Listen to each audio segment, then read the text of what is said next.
Wham! Talk 1600. You're catching the drift. Conservative talk. Intelligent conversations on local, state, and national issues with Gary Wellings, chief editor of the Current newspaper and Current Online. Join in the conversation at 734-822-1600. And now, your host, Gary Wellings. And good Saturday afternoon. Thank you for tuning in to catch our drift. Joining me in studio, Ipsy Ed Bonderenka. Hey, good Saturday afternoon. Yeah, glad to have you along, man. Good to be here. Good. Thank you for coming Welcome in. back the second time in a row. Yes, and thank you for bringing me a coffee every day because I Suck certainly up to the need boss. it today. Yes. Well, let's take care of a little business. J&M Landscaping LLC Tree Division. Get those trees down now before winter and the ice storms strike. Call Jason at 248-640-7029. That's 248-640-7029.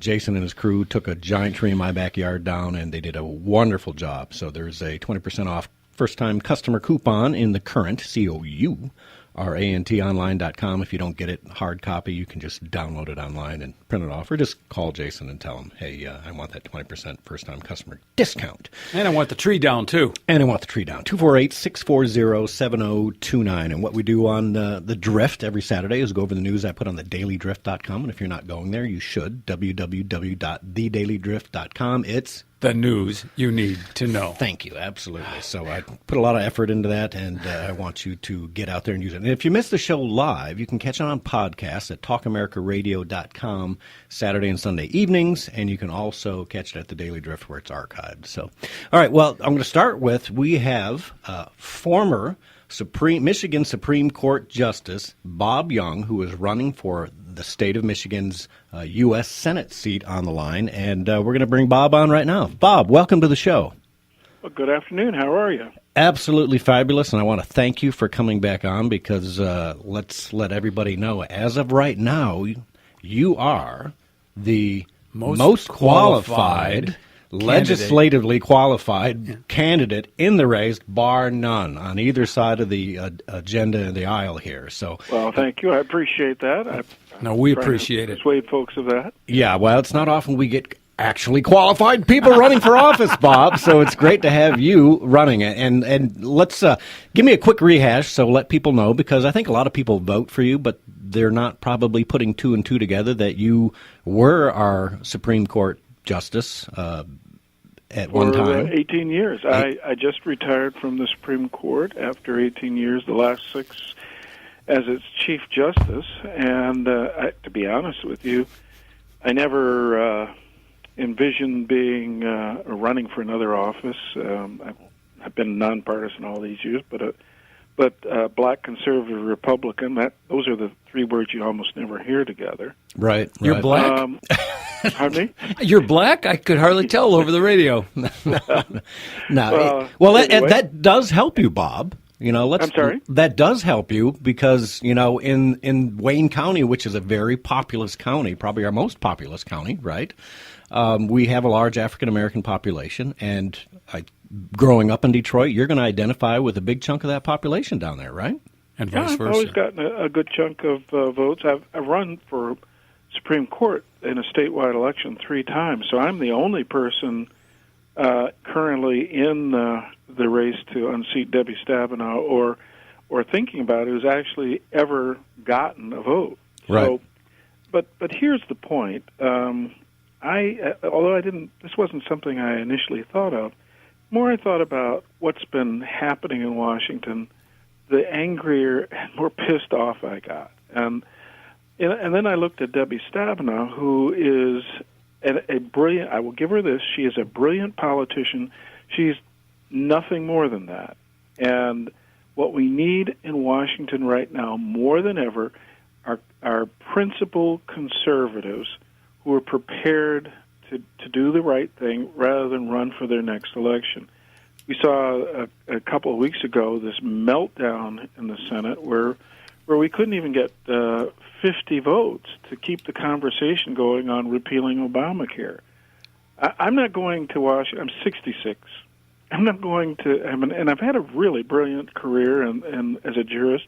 Probably that's why the president President Trump selected me and put me on his short list for U.S. Supreme Court nominees.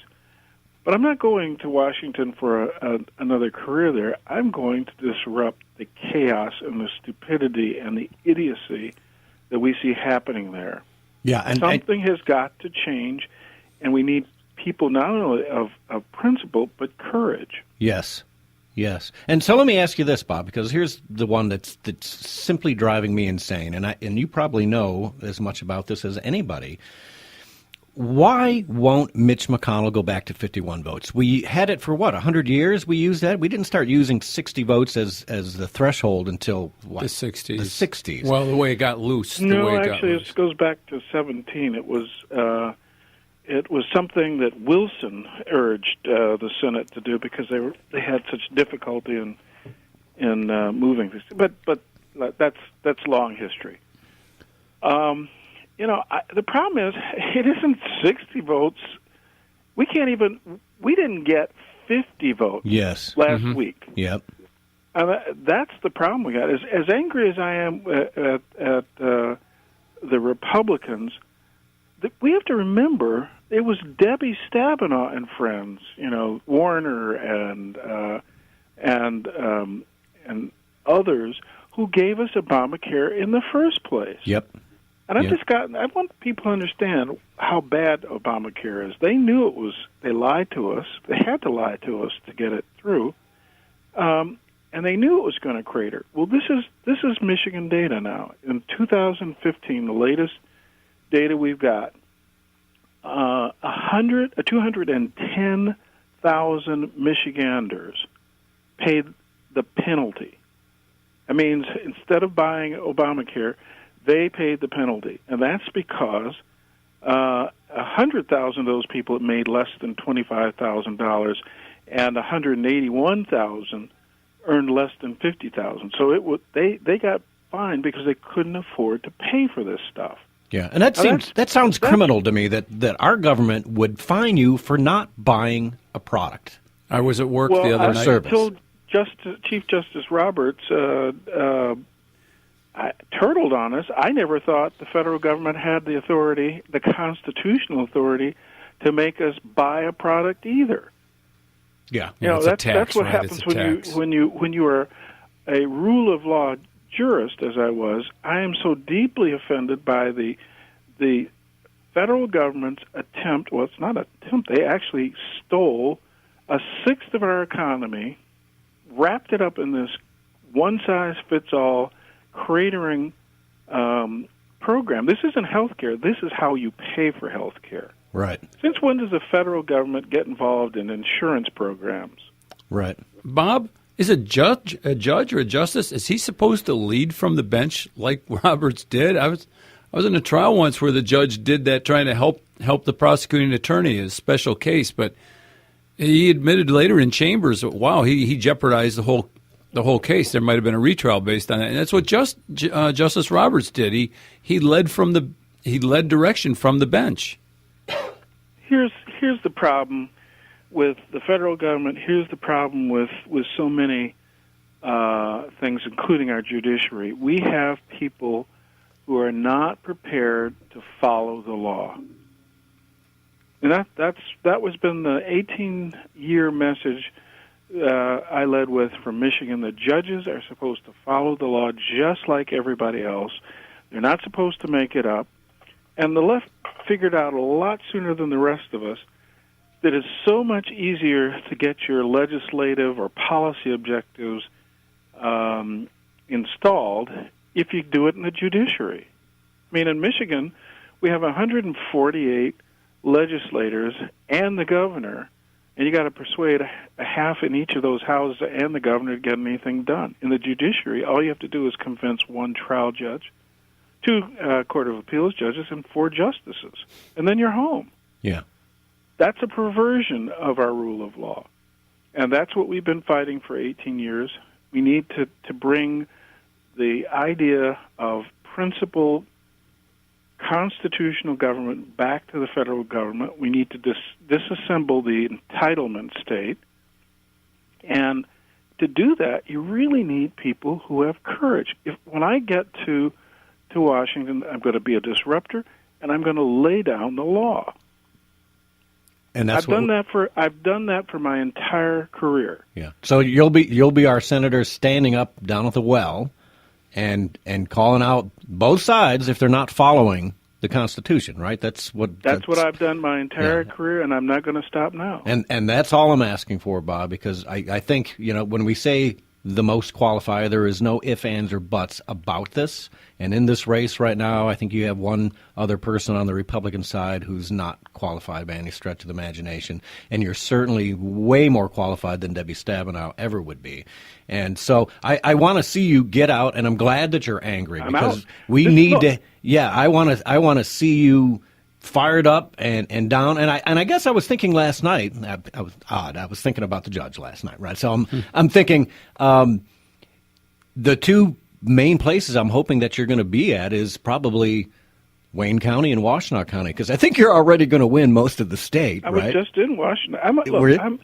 I've been doing this for almost 20 years. I've run 3 statewide elections. Mine is a grassroots. If you want slick, if you want that kind of campaign, that's not me. Yeah. I'm substantive. Mine is grassroots. I'm reaching out. I was in Washtenaw, by the way, and I was in Brighton this morning. I am reaching out to all the grassroots folks. Yeah. Many of whom I know from years of going throughout the state, both in terms of my job as Chief Justice and otherwise. Yeah. And so I know a lot of people, and I'm reaching out. So I'm a little bit out of position now because they're accustomed to seeing me as a judge. Right. But I'm running now for the first time in my life for a partisan office. But they still know who I am, and they know they can trust when I say something that I'm going to do it. Now, have you reached out to the farm councils too? Because those are the voters that scare me. Those guys have been voting for Debbie Stabenow, even though they're Republicans, and it drives me insane that they do this just because she sits on the Ag Committee. Well, here's what people like Debbie do. They take your tax money and they bribe other people. Yep. To encourage them to become part of the entitlement state. Mm-hmm. And I was endorsed by Farm Bureau in my last election. I have a lot of friends in the agricultural community. I'm meeting with them regularly, and I hope to persuade them to support me this time. Excellent. Hey, so, Bob, we've got a tax reform question from Joe from Wyandotte. So hang tight. We're going to bring Derek. I'll let you do it. Bring Joe on and let him ask Bob a question on tax reform. Yeah. Thanks for having me on, guys. Greatly appreciate it. And, Gary, I'm glad you mentioned it because I find as I'm campaigning for Bob, I'm getting a lot of that where people have not realized they've voted for Bob Young for years for justice. Because they usually use a cheat sheet in the nonpartisan races and don't pay attention to what's going on. And we need to inform them, hey, if Bob Young was good enough for you to vote for the Supreme Court, he's certainly more than qualified, actually overqualified for the Supreme Court. We tend, with him being a justice, to lean on him for legal or constitution questions. So I wanted to drag him off on growing the economy and taxes, where his policy stands on that. Well, here I have a couple of principles. First of all, I'm not going to Washington to be one of these incrementalist Republicans who just grows government less quickly than Debbie Stabenow and her friends. I want to actually reduce the size of the federal government because we're spending more than we take in. As to tax policy, we cannot continue as a country where half of us have no skin in the game and are indifferent to how people like Debbie Stabenow increase taxes. So any system of tax reform that I would support has, first of all, it's so doggone complicated. You can't be reliably sure that you've done your taxes correctly. Right. It's too complicated, and that's because all the special interests have built in their little special nooks and crannies in the tax code. My preference would be either a flat